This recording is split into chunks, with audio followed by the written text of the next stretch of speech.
You open your phone before you even decide to. Somebody just posted the shoes everyone is wearing this month.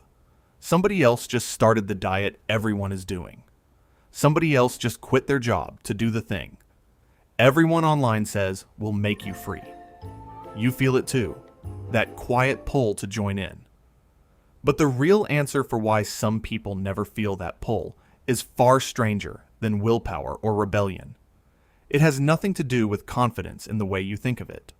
It has nothing to do with being unusually brave. It comes down to something psychologists can actually measure. Something with a name most people have never heard. Self-concept clarity. And once you understand what it is, you will never look at trends the same way again. Let's start with the crowd, because the crowd is older than any app. In the 1950s, a psychologist named Solomon Asch ran a simple experiment. He put a person in a room with several others and showed them a line on a card. Then he showed 3 more lines and asked which one matched in length. The answer was obvious. Anyone could see it. But the other people in the room were actors, and Asch had instructed them to confidently give the wrong answer. What happened next unsettled an entire field of psychology.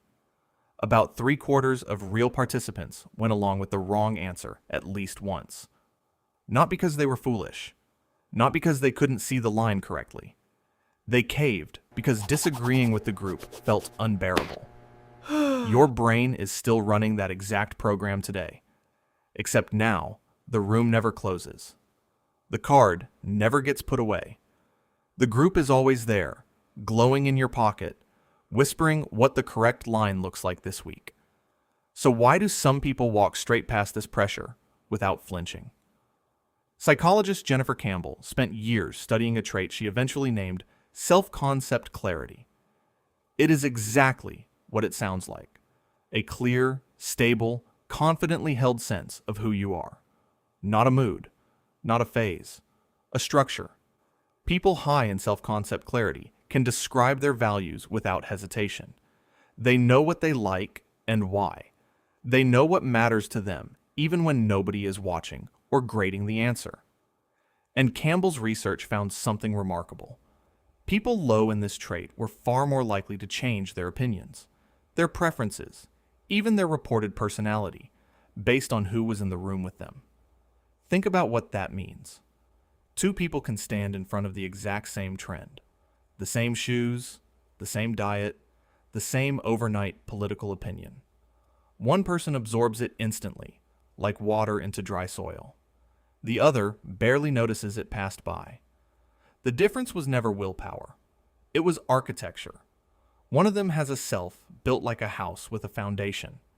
The other has a self built like a tent, reshaped by whichever way the wind is currently blowing.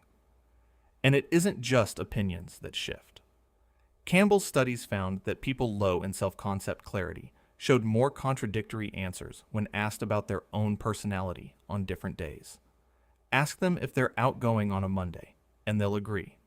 Ask again on a Thursday, after a different social interaction, and they might just as easily disagree. It isn't dishonesty.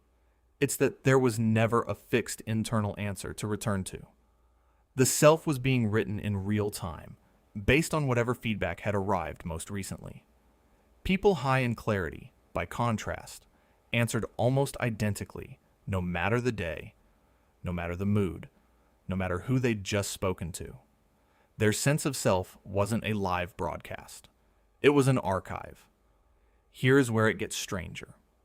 Your brain did not evolve to have a personal brand. It evolved to survive in small tribes where being cast out meant death.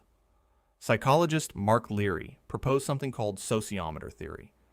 The idea that your self-esteem functions like a gauge, constantly and unconsciously monitoring how included you are by others.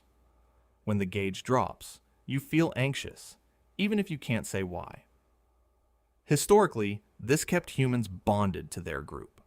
Today, this same gauge reads every like, every comment, every follower count, and reports back to your nervous system as if your literal survival depended on the number.